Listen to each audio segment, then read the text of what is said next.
Hello everyone, welcome to the Saar classes. मेरा नाम है शुभम पटेल और मैं स्वागत करता हूं आपको अपने इस प्यारे से यूट्यूब चैनल सार क्लासेस पे। तो कैसे हो आप लोग? आशा करते हैं कि आप लोग स्वस्थ होंगे, मस्त होंगे और अपने अपने पढ़ाई में व्यस्त होंगे। आज हम पढ़ने वाले हैं सब्जेक्ट फिजिक्स का chapter number 2 electrostatic potential and capacitor, मतलब कि स्थिर वैद्युत विभव तथा धारिता। ये फिजिक्स का चैप्टर नंबर 1 हमने पढ़ चुका है। जैसे कि आपको हमने बता ही चुका है कि हम किसी भी चैप्टर का 3 लेक्चर लेंगे। बेसिकली लेक्चर नंबर 1 में हम उसकी सारे इंपॉर्टेंट थ्योरीज को कवर करेंगे, लेक्चर नंबर 2 में हम उसके सारे इंपॉर्टेंट डेरिवेशन को कवर करेंगे और लेक्चर नंबर 3 में हम उसके सारे इंपॉर्टेंट न्यूमेरिकल को कवर करेंगे। अब हमारा चैप्टर नंबर 2 जो कि वैद्युत विभव तथा धारिता, ये चैप्टर हम आज स्टार्ट कर रहे हैं। तो आज इसका लेक्चर नंबर 1 है। चलिए देखते हैं इसमें क्या क्या इंपॉर्टेंट है जो हमको इस लेक्चर में अपने पढ़ना है। तो चलिए देख लेते हैं कि स्थिर वैद्युत विभव तथा धारिता के लेक्चर नंबर 1 में हम अपना जो इम्पोर्टेंट थ्योरीज का डिस्कशन करने वाले हैं वो कौन कौन से इम्पोर्टेंट टॉपिक है। तो आज हम जो टॉपिक डिस्कशन करने वाले हैं इसमें वो क्या है। पहले तो इस चैप्टर के 2 पार्ट है। इस चैप्टर के 2 पार्ट है, एक वैद्युत विभव और एक वैद्युत धारिता। तो वैद्युत विभव में हम क्या देखेंगे, देख लेते हैं। वैद्युत विभव, विभव प्रवणता, पहला टॉपिक हम इसमें पढ़ेंगे वैद्युत विभव। उसके बाद विभव प्रवणता, विभव प्रवणता व वैद्युत क्षेत्र की तीव्रता में संबंध। इस पार्ट नंबर 1 में यही 3 टॉपिक हैं जो कि हमको पढ़ना है। और उसके बाद वैद्युत धारिता, वैद्युत धारिता में हमको क्या पढ़ना है, वैद्युत धारिता पढ़ना है संधारित्र, संधारित्र जिसको कैपेसिटर बोलते, कंडीशनर बोलते हैं, संधारित्र को हम पढ़ेंगे इसमें। और उसके बाद संधारित्र की धारिता पढ़ेंगे और संधारित्र का संयोजन, संधारित्र का संयोजन जो कि 3 प्रकार का होता है, इन सबको हम संधारित्र का संयोजन ये भी पढ़ेंगे। उसके बाद एक आपका टॉपिक आएगा लास्ट में इलेक्ट्रॉन वोल्ट। ये जनरली इतने ही टॉपिक इसमें हैं जो कि हमको इसमें पढ़ना है। तो चलिए स्टार्ट करते हैं अपने लेक्चर को। तो हमारा पहला हेडिंग है वैद्युत विभव। वैद्युत विभव किसे कहते हैं? वैद्युत विभव यानी कि एकांक आवेश को अनंत से वैद्युत क्षेत्र के किसी बिंदु तक लाने में किए गए कार्य को वैद्युत विभव कहते हैं। चलिए देख लेते हैं। एकांक आवेश को अनंत से वैद्युत क्षेत्र के किसी बिंदु तक लाने में किए गए कार्य को उस बिंदु पर वैद्युत विभव कहते हैं, उस बिंदु पर वैद्युत विभव कहते हैं। और वैद्युत विभव को हम कैपिटल V से प्रदर्शित करते हैं, वैद्युत विभव को हम कैपिटल V से प्रदर्शित करते हैं। चलिए इसको हम समझते हैं। जैसे ये हमारा वैद्युत क्षेत्र रेखाएं हमारा यहाँ से जा रही हैं, ठीक, ये हमारी वैद्युत क्षेत्र रेखाएं, ऐसे समझिए कि ये जा रही हैं वैद्युत क्षेत्र रेखाएं। और ये क्या है, वैद्युत विभव को हम किससे प्रदर्शित करते हैं? V से प्रदर्शित करते हैं। ये हमारा समझ लीजिए यहाँ पर कोई बिंदु है P, मानिए कि यहाँ पर कोई बिंदु P है, इस बिंदु का नाम हमने P रख दिया है, सॉरी। अब यहाँ पर एक आवेश हम यहाँ पर रखते हैं, ये स्मॉल q, ये हमारा आवेश हो जाता है। तो डिफिनीशन के हिसाब से, डिफिनीशन हमारा क्या कह रहा है, एकांक आवेश को अनंत से, ये अनंत पर है ये आवेश, अनंत से वैद्युत क्षेत्र के किसी बिंदु पर लाने में किए गए कार्य को उस बिंदु पर वैद्युत विभव कहते हैं। तो इस आवेश को हमको इस बिंदु P पर लाना है, यानी कि इस आवेश को हमको इस बिंदु P पर लाना है। इसमें इस आवेश को इस बिंदु P तक लाने में जो हमारा कार्य लगा होगा उसी को हम वैद्युत विभव कहते हैं, ठीक। तो यहाँ से हमारा वैद्युत विभव का फार्मूला निकल के क्या आता है, वैद्युत विभव को हम V से लिखते हैं। तो V बराबर हमारा क्या हो जाएगा, W/Q, मतलब कि कार्य अपान आवेश। ये हमारा वैद्युत विभव का फार्मूला हो जाएगा। आप समझ ही गए होंगे। वैद्युत विभव किसे कहते हैं? वैद्युत विभव किसे कहते हैं?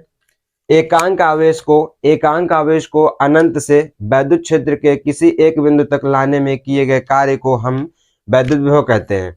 तो ये हमारा एक वैद्युत क्षेत्र हो गया, उसमें यहाँ पर एक बिंदु P स्थित है और अनंत q रखा है। तो इस आवेश को इस बिंदु P तक लाने में जो हमारा कार्य खर्च होगा, कार्य यानी कि W जो हमारा लगेगा, उसी को हम वैद्युत विभव कहते हैं। तो यहाँ से वैद्युत विभव का हमारा फार्मूला निकल के आता है, वैद्युत विभव बराबर कार्य अपान आवेश, V = W/Q। तो आशा करते हैं कि वैद्युत विभव आपको समझ में आया होगा।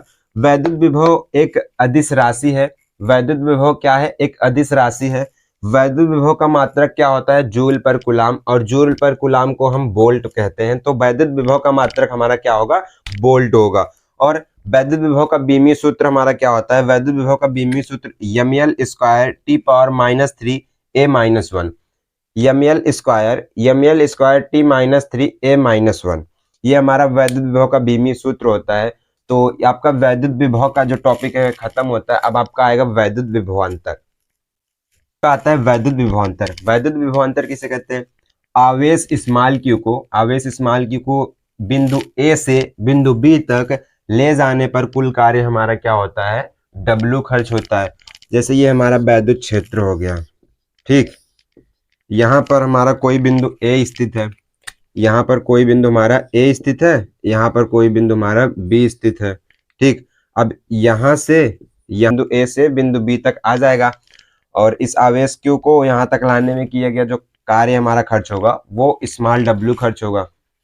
तो यहाँ से हमारा वैद्युत विभवांतर का फार्मूला आ जाता है। यहाँ से आपका वैद्युत विभवांतर बराबर आपका क्या हो जाएगा? VA minus VB।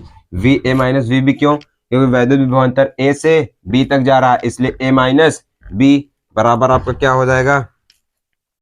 बराबर आपका यहाँ पे देखिए ये आपका कितना कार्य लगा है?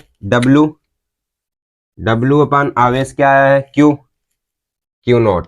ये आपका वैद्युत विभवांतर का फार्मूला हो जाएगा। वैद्युत विभवांतर बराबर आपका क्या होगा? W upon Q not. वैद्युत विभवांतर एक बार फिर से देख लीजिए। वैद्युत विभवांतर यानी कि आवेश स्मॉल q को बिंदु A से बिंदु B तक ले जाने में किया गया कुल कार्य हमारा जो खर्च होगा वो W खर्च होगा। तो यहाँ पर हमारे ये वैद्युत क्षेत्र रेखाएं हैं जिसमें एक बिंदु A है, एक बिंदु B है। बिंदु A से बिंदु B तक आवेश Q को ले जाने में हमारा कितना कार्य लगेगा? W लगेगा। तो यहाँ से वैद्युत विभवांतर का फार्मूला हमारा आ जाएगा VA माइनस VB बराबर W अपान Q नॉट। तो आपका आता है दूसरा टॉपिक विभव प्रवणता। विभव प्रवणता किसे कहते हैं? विभव प्रवणता दूरी के साथ विभव में परिवर्तन की दर को हम विभव प्रवणता कहते हैं। बहुत ही सिंपल डिफिनेशन है आपका। दूरी के साथ विभव में परिवर्तन को विभव प्रवणता कहते हैं। दूरी के साथ विभव में परिवर्तन को विभव प्रवणता कहते हैं। विभव प्रवणता एक सदिश राशि होती है। यहाँ से देख लीजिए विभव प्रवणता का फार्मूला क्या होता है, देख लीजिए आप। विभव प्रवणता का फार्मूला आपका हो जाएगा दूरी के साथ विभव में परिवर्तन। दूरी को हम किससे लिखते हैं? दूरी को हम किससे लिखते हैं? यानी कि दूरी के साथ विभव में परिवर्तन को हम क्या कहते हैं? विभव प्रवणता। तो यहाँ से आपका हो जाएगा डेल्टा V अपान डेल्टा x। ये कहाँ से आया? विभव को हम V से प्रदर्शित करते हैं और दूरी को हम x से प्रदर्शित करते हैं, इसलिए हमारा डेल्टा V अपान डेल्टा x आ गया। अब इसका हम डिफ्रेंसिएशन कर देंगे यानी कि dV अपान dx। ये हमारा क्या होगा? दूरी के साथ विभव में परिवर्तन को हम विभव प्रवणता कहते हैं। दूरी के साथ विभव में परिवर्तन को हम विभव प्रवणता कहते हैं। dV अपान dx यानी कि दूरी के साथ विभव में परिवर्तन की दर को हम विभव प्रवणता कहते हैं। तो अब आपका नेक्स्ट टॉपिक क्या आता है? विभव प्रवणता व वैद्युत क्षेत्र की तीव्रता में संबंध। विभव प्रवणता व वैद्युत क्षेत्र की तीव्रता में संबंध। विद्युत क्षेत्र की तीव्रता जो हमारा होता है वो विभव प्रवणता के ऋणात्मक मान के बराबर होता है। वैद्युत क्षेत्र की तीव्रता क्या होता है हमारा? वैद्युत क्षेत्र की तीव्रता E बराबर हमारा क्या होता है? डेल्टा V अपान डेल्टा x होता है, ठीक। डेल्टा V अपान डेल्टा x होता है। और विभव प्रवणता क्या होता है? विभव प्रवणता का फार्मूला आपको क्या होता है? V बराबर डेल्टा V अपान डेल्टा x। उसका भी यही फार्मूला होता है। क्या कह रहा है आपका डिफिनेशन में? वैद्युत क्षेत्र की तीव्रता विभव प्रवणता के ऋणात्मक मान के बराबर होता है। तो बस यहीं पे आप माइनस लगा दीजिए। यहाँ से हमारा क्या हो जाएगा? वैद्युत क्षेत्र की तीव्रता E बराबर हमारा हो जाएगा माइनस का डेल्टा V अपान डेल्टा x बराबर में आपका हो जाएगा dV अपान dx, और वो भी क्या? माइनस में। यह आपका हो गया वैद्युत क्षेत्र की तीव्रता व विभव प्रवणता में संबंध। आपका ये हो गया वैद्युत क्षेत्र की तीव्रता या विभव प्रवणता में संबंध। अगर आपका पूछेगा तो आपको बस जनरली यही लिख देना है कि वैद्युत क्षेत्र की तीव्रता विभव प्रवणता के ऋणात्मक मान के बराबर होता है। तो E बराबर क्या हो जाएगा? माइनस का डेल्टा V अपान dx, और डेल्टा V अपान dx को हम dV अपान dx भी लिख सकते हैं। ये आपका माइनस में है, ध्यान दीजिएगा। तो चलिए अब चलते हैं अपने हम नेक्स्ट टॉपिक में, जो अब आपका इस चैप्टर का पार्ट सेकंड यानी कि वैद्युत धारिता स्टार्ट होता है। तो वैद्युत धारिता किसे कहते हैं? वैद्युत धारिता यानी कि इलेक्ट्रिक कैपेसिटेंस। इलेक्ट्रिक कैपेसिटेंस किसे कहते हैं? किसी चालक को दिए गए आवेश के कारण उसके विभव में हुई वृद्धि के अनुपात को वैद्युत धारिता कहते हैं। क्या? किसी चालक को दिए गए आवेश के कारण उसके विभव में हुई वृद्धि के अनुपात को क्या कहते हैं? वैद्युत धारिता कहते हैं। क्या? इसको एग्जाम्पल के तौर पे जैसे समझिए, ये हमारा एक, समझिए कि ये हमारा एक चालक हो गया, ठीक, और इसमें हम आवेश Q को डालते हैं, ठीक। ये हमारा एक चालक है, इसमें हम आवेश Q को डालते हैं। तो ये अब क्या हो जाएगा? उसमें वृद्धि, आवेश के कारण उसके विभव में हुए वृद्धि के अनुपात को वैद्युत धारिता कहते हैं। तो यहाँ से हमारा क्या होगा? Q इंटू V हो जाएगा, मतलब आवेश के साथ हमारा विभव का गुणा हो जाएगा। इसी को हम वैद्युत धारिता कहते हैं। यहाँ से इसका फार्मूला हमारा क्या निकलता है? यहाँ से हमका इसका फार्मूला निकलता है। वैद्युत धारिता को हम किससे लिखते हैं? C से प्रदर्शित करते हैं। C से प्रदर्शित करते हैं। यहाँ पे एक पॉइंट लिखिएगा कि आवेश देने से विभव बढ़ता है। उसके बाद हमारा क्या हो जाएगा? Q proportional to V। Q proportional to V। अब यहाँ से प्रोपोर्शनल है, प्रोपोर्शनल को हटाने के लिए हम क्या करेंगे? प्रोपोर्शनल को हटाने के लिए हमारे पास कांस्टेंट आएगा। तो यहाँ पर Q बराबर हमारा क्या हो जाएगा? C into V। C क्या है? यहाँ पर कांस्टेंट है। C यहाँ पर क्या है? कांस्टेंट है। तो यहाँ से C बराबर हमारा क्या हो जाएगा? C बराबर क्या हो जाएगा हमारा? Q बाई V हो जाएगा, Q बाई V। और वैद्युत धारिता को हम कैपिटल C से प्रदर्शित करते हैं, इसलिए वैद्युत धारिता का फार्मूला C बराबर Q अपान V हो जाएगा। यानी कि वैद्युत धारिता बराबर आवेश अपान वैद्युत विभव। ये हमारा वैद्युत धारिता का फार्मूला हो जाएगा। तो इंपॉर्टेंट टॉपिक है जो आप देख लीजिए। धारिता को हम कैपिटल C से प्रदर्शित करते हैं। धारिता अदिश राशि होती है, धारिता ऋणात्मक नहीं हो सकती है। धारिता का मात्रक हमारा क्या होगा? धारिता का मात्रक धारिता को हम C से प्रदर्शित करते हैं। C बराबर क्या होगा? फार्मूला आपका Q अपान V, यानी कि आवेश अपान वैद्युत विभव। तो यहाँ से क्या होगा? वोल्ट, आवेश अपान वोल्ट होगा आपका।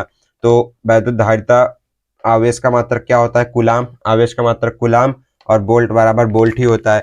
तो यहाँ से वैद्युत धारिता का हमारा मात्रक निकल के आएगा कूलाम पर वोल्ट। ये आपका वैद्युत धारिता का मात्रक हो जाएगा। अब चलिए हम देखते हैं वैद्युत धारिता का विमीय सूत्र। अब देखिए आपका धारिता का विमीय सूत्र आपका क्या होगा? धारिता का फार्मूला क्या होता है? धारिता बराबर आवेश अपान वोल्ट। तो धारिता C बराबर Q अपान V, और यहाँ से आवेश का विमीय सूत्र क्या होता है? A इंटू टी होता है। और वोल्ट का विमीय सूत्र क्या होता है? ml square T minus 3A minus 1 होता है। तो यहाँ से धारिता का विमीय सूत्र, चलिए अब धारिता का विमीय सूत्र हम देखते हैं। धारिता C बराबर हमारा क्या होता है? Q अपान V होता है। तो यहाँ से आवेश का विमीय सूत्र हमारा क्या होता है? A इंटू टी होता है। और वैद्युत विभव का हमारा विमीय सूत्र क्या होता है? ml square T minus 3A minus 1 होता है। तो इन दोनों का हम डिवाइडेशन करने के बाद हमारा विमीय सूत्र निकल के आता है m minus 1 L square T power 4 A square. ये हमारा वैद्युत धारिता यानी कि C का विमीय सूत्र होता है।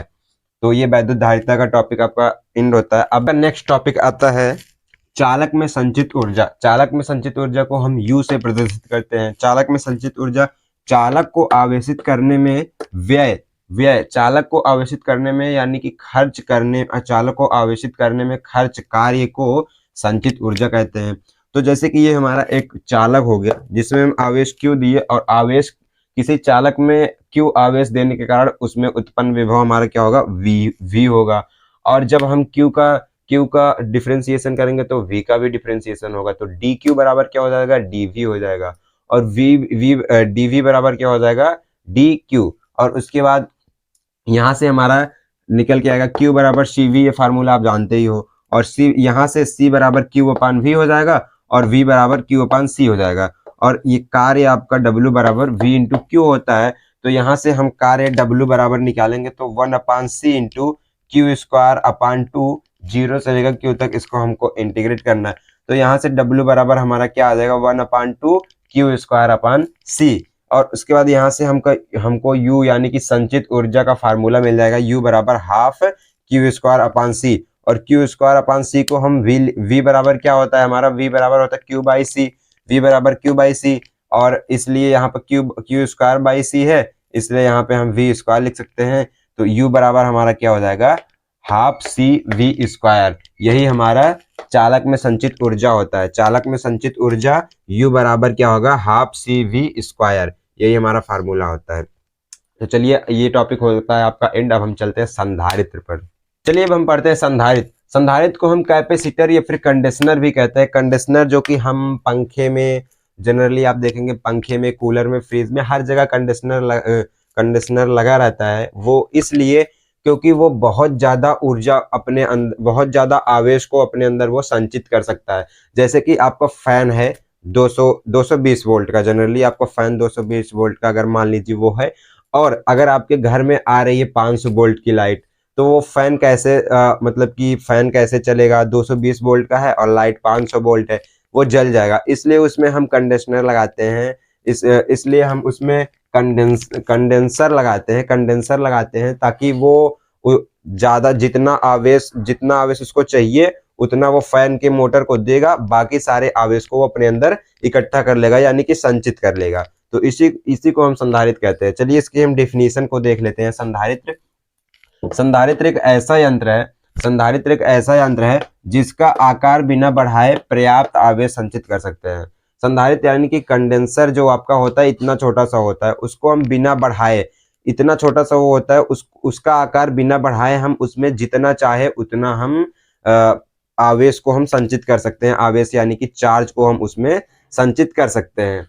और संधारित्र जो होता है आपका वो 3 प्रकार का होता है। समांतर प्लेट संधारित्र, गोलाकार प्लेट संधारित्र और बेलनाकार प्लेट संधारित्र। ये तीनों प्रकार के आपके संधारित्र होते हैं। और इस बार आपके बोर्ड में जो कि आपका आएगा वो समांतर प्लेट संधारित्र है, क्योंकि गोलाकार प्लेट संधारित्र और बेलनाकार प्लेट संधारित्र आपके सिलेबस में है नहीं। आपको पढ़ना बस यही है, समांतर प्लेट संधारित्र, और इसका ये है डेरिवेशन आता है समांतर प्लेट संधारित्र का। इस चैप्टर का बस एक ही समांतर प्लेट संधारित्र का। तो ये समांतर प्लेट संधारित्र हम पढ़ेंगे अपने डेरिवेशन क्लास में। चलिए हम संधारित्र को समझ लेते हैं। जैसे ये हमारा कोई एक संधारित्र है, देख लीजिए संधारित्र रूल। संधारित्र हम बनाते कैसे हैं उसका रूल देख लीजिए। रूल नंबर फर्स्ट होता है, बाहरी पृष्ठ पर आवेश उसका समान होता है। ये हमारा बाहरी पृष्ठ है, ये हमारा क्या है, बाहरी पृष्ठ है। संधारित्र का बाहरी पृष्ठ Q1 जिस पर आवेश समान है, मतलब कि QA और QB, मतलब ये प्लस और ये भी प्लस है, ये भी प्लस है, यानी कि धनात्मक है, इसलिए बाहरी पृष्ठ पर आवेश समान होता है। संधारित्र के बाहरी पृष्ठ पर आवेश समान होता है और संधारित्र के भीतरी पृष्ठ पर आवेश समान और विपरीत होता है। मतलब कि ये संधारित्र का हमारा भीतरी पृष्ठ हो गया और ये हमारा इस पे विपरीत आवेश है, क्योंकि इधर QA है और इधर माइनस का QB है, इधर धनात्मक है और इधर ऋणात्मक है। तो संधारित्र बनाना आप सीख ही गए होंगे, क्योंकि उसका रूल नंबर फर्स्ट है, बाहरी पृष्ठ पर आवेश समान होता है। बाहरी पृष्ठ पर आवेश समान होता है, भीतरी पृष्ठ पर आवेश समान परंतु विपरीत होता है। तो यहाँ से आपका क्या आता है फार्मूला, यहाँ से देख लीजिए आपका फार्मूला क्या आ जाएगा। Q1, ये हमारा बाहरी पृष्ठ क्या है, Q1। बाहरी पृष्ठ का नाम हमारा क्या है, Q1। Q1 बराबर क्या है, QA प्लस QB। यहाँ से हमारा QA प्लस QB हो गया। और उसके बाद ये हमारा Q2 भीतरी पृष्ठ है। Q2 बराबर क्या होगा हमारा, Q2 बराबर क्या होगा, QA माइनस का QB, ये हमारा हो जाएगा। और उसके बाद अब इसको हम जोड़ेंगे, ठीक, इसको हम जोड़ेंगे तो हमारे पास क्या आएगा, ये हमारा मान लीजिए ये हमारा समीकरण 1, ये हमारा समीकरण 2 हो गया। अब इसको हम जोड़ेंगे, समीकरण 1 तथा समीकरण 2 को जोड़ने पर, इसको जोड़ने पर हमारा क्या आ जाएगा, यहाँ से QA, तो ये प्लस है और माइनस है, तो यहाँ से आपका क्या आ जाएगा, QA बराबर आपका आ जाएगा, सॉरी ये Q1 प्लस Q2 हो जाएगा। इधर तो Q1 प्लस Q2 बराबर यहाँ पे ये आपका कट जाएगा और ये आपका Q2 QA, ये प्लस माइनस है, ये जुड़ेगा, इधर प्लस होगा और इधर माइनस होगा, ये दोनों आपस में कट जाएंगे और Q1 प्लस Q2 बराबर 2QA आपका आ जाएगा। अब इधर आपका फार्मूला देख लेते हैं। ये आपका Q1, यहाँ से देखिए फिर से देख लेते हैं। Q1 आपका क्या आ जाएगा, QA प्लस Q2, और Q2 बराबर क्या आएगा, QA माइनस का QB, फिर समीकरण 1 और 2 को जोड़ने पर हमारा क्या आ जाएगा, Q1 प्लस Q2 बराबर 2QA, Q1 प्लस Q2 और QB और QB ये कट जाएगा, QA और QA क्या हो जाएगा पर 2QA। तो यहाँ से आपका फार्मूला क्या आ जाएगा, फार्मूला यहाँ से हमारा QA मतलब कि इस वाले बाहरी पृष्ठ का QA बराबर हमारा फार्मूला क्या आएगा, Q1 plus Q2 capital Q1 plus capital Q2 अपान ये जो 2 है यहाँ पे 2 आ जाएगा। ठीक, ये आपका QA का फार्मूला हो गया। अब यहाँ से हमारा QB का फार्मूला क्या आएगा, QB का फार्मूला हमारा क्या आएगा, Q1 माइनस का Q2 अपान 2, ये हमारा QB का फार्मूला आ गया। चलिए इसको हम एक बार फिर से देख लेते हैं, किसी संधारित्र का फार्मूला और संधारित्र बनाते कैसे हैं। तो संधारित्र यानी कि ये हमारा कोई संधारित्र हो गया, मान लीजिए ये कोई संधारित्र है और संधारित्र हमको बनाना है, तो हम कैसे बनाएंगे, चलिए इसको हम बताते हैं आपको।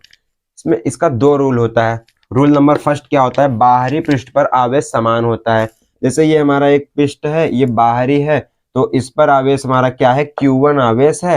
ये पृष्ठ का नाम Q1 है और इस पर आवेश QA और QB है। बाहरी पृष्ठ पर आवेश हमारा समान होता है। और रूल नंबर सेकंड हमारा क्या कहता है, भीतरी पृष्ठ पर आवेश समान व विपरीत होता है। तो ये हमारा भीतरी पृष्ठ क्या है, Q2 है और Q2 में ये विपरीत है, क्योंकि यहाँ पर बाहर का आवेश QA धनात्मक है और भीतर का आवेश QB ये ऋणात्मक है।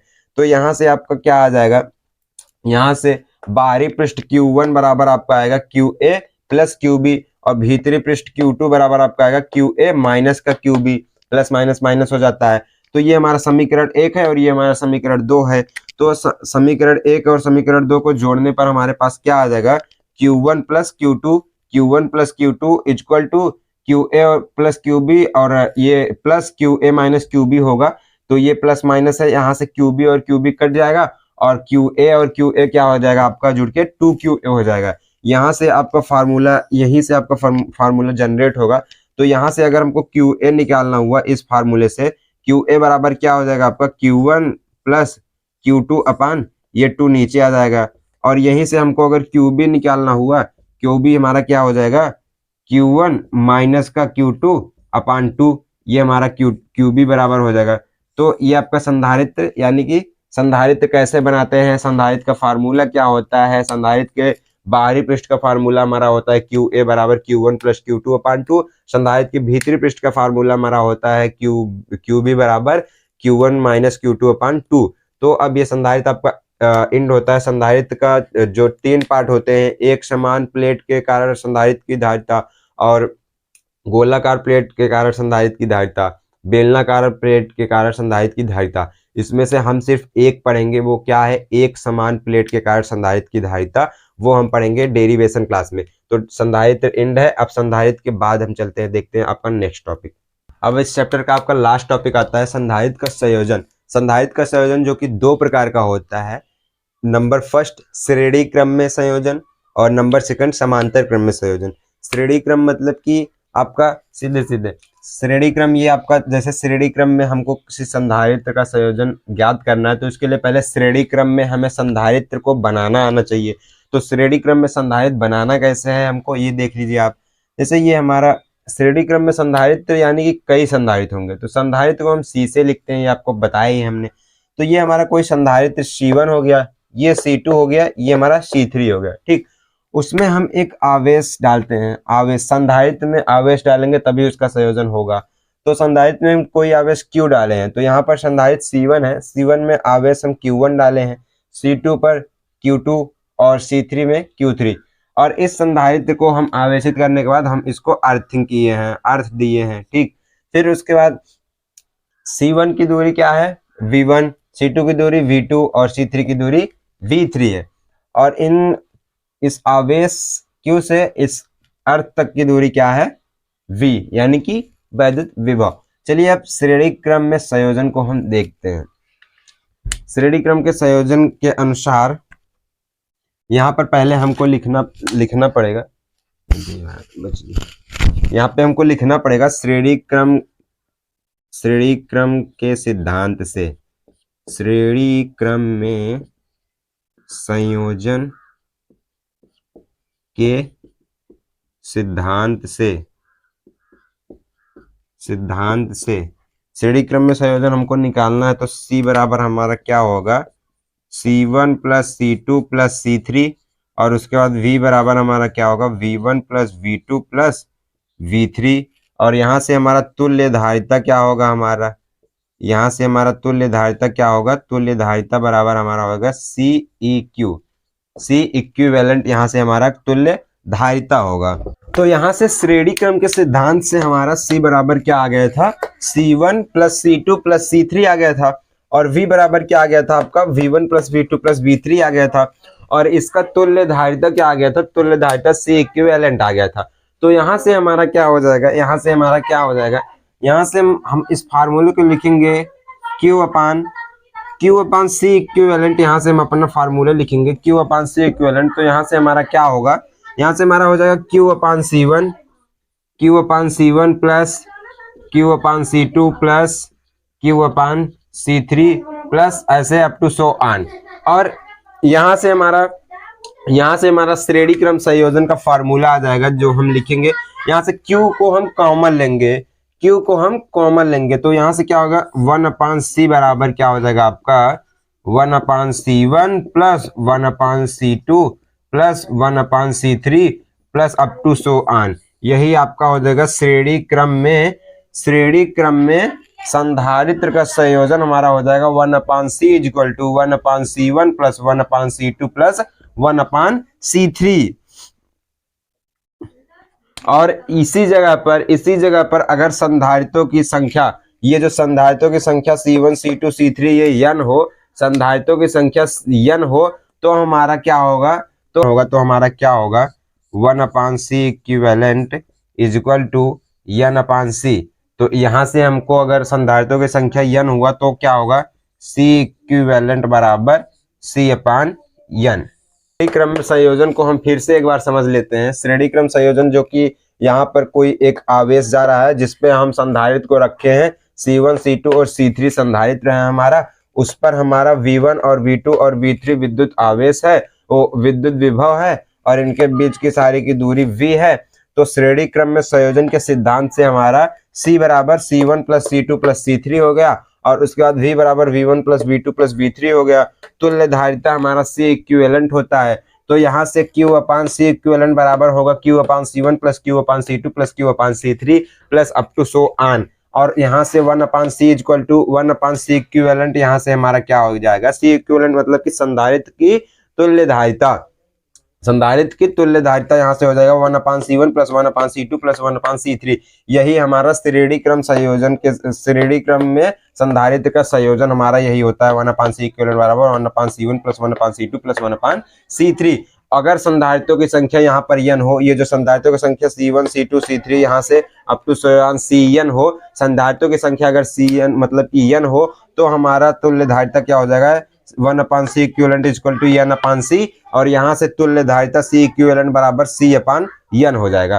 तो यहाँ से श्रेणी क्रम में संयोजन हमारा समाप्त होता है। अब चलिए हम देखते हैं अपना समांतर क्रम में संधारित्र का संयोजन करते हैं। अपना समांतर क्रम में संयोजन वैसे ही है जैसे कि श्रेणी क्रम में संयोजन।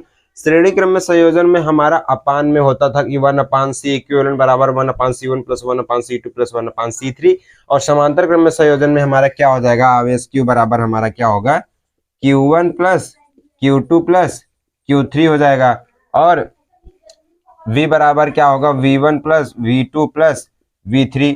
Q का फार्मूला हमारा क्या होता है, C इंटू V। तो यहाँ से हमारा क्या हो जाएगा, तो यहाँ से हमारा C इक्विवेलेंट यानी कि तुल्य धारिता, यहाँ से हमारा क्या हो जाएगा, समांतर क्रम के संयोजन का तुल्य धारिता यहाँ से हम निकालते हैं। तुल्य धारिता को हम C इक्विवेलेंट से प्रदर्शित करते हैं। तो C इक्विवेलेंट बराबर हमारा क्या हो जाएगा, Q1 बराबर क्या होता है, यहाँ से Q1 बराबर हमारा होगा C1V। इसलिए कि आवेश बराबर क्या होगा, C इंटू V। ये फार्मूला आप पढ़ ही चुके हो। तो यहाँ से हमारा समांतर क्रम संयोजन का तुल्य धारिता हमारा क्या होगा, ये Q1 plus Q2 plus Q3 के स्थान पर हमारा हो जाएगा C1V plus C2V plus C3V। ये हमारा समांतर क्रम संयोजन का तुल्य धारिता हमारा ये हो गया। और उसके बाद यहाँ से हमारा C इक्विवेलेंट निकलेगा, ये C इक्विवेलेंट इंटू V था, तो यहाँ से हमारा सी इक्विवेलेंट हमारा निकलेगा, तो समांतर क्रम के संयोजन का सी इक्विवेलेंट बराबर हमारा होगा C1 plus C2 plus C3 plus up to so on. ये हमारा समांतर क्रम संयोजन का, समांतर क्रम संयोजन में संधारित्र का, समांतर क्रम में संधारित्र का संयोजन हमारा क्या हो जाएगा, सी इक्विवेलेंट यानी कि तुल्य धारिता C1 plus C2 plus C3, ये हमारा समांतर क्रम में हो जाएगा। बहुत बहुत धन्यवाद अंत तक बने रहने के लिए। आज हमने पढ़ा वैद्युत विभव तथा वैद्युत धारिता का लेक्चर नंबर फर्स्ट, यानी कि लेक्चर नंबर फर्स्ट में हमने कंप्लीट थ्योरी, इस चैप्टर के में जितनी भी आपकी थ्योरीज है उसको हमने इसमें कंप्लीट किया है। तो इस लेक्चर का एंड करते हैं एक बहुत ही शानदार मोटिवेशनल लाइन के साथ कि ना कोई संघर्ष ना कोई तकलीफ तो क्या खाक मजा है जीने में, ना कोई संघर्ष ना कोई तकलीफ तो क्या खाक मजा है जीने में, बड़े बड़े तूफान थम जाते हैं जब आग लगी हो सीने में, जब आग लगी हो सीने में। तो चलिए इसी के साथ एंड करते हैं आज का अपने इस लेक्चर को। मिलते हैं आपसे नेक्स्ट लेक्चर में, तब तक के लिए ओके बाय।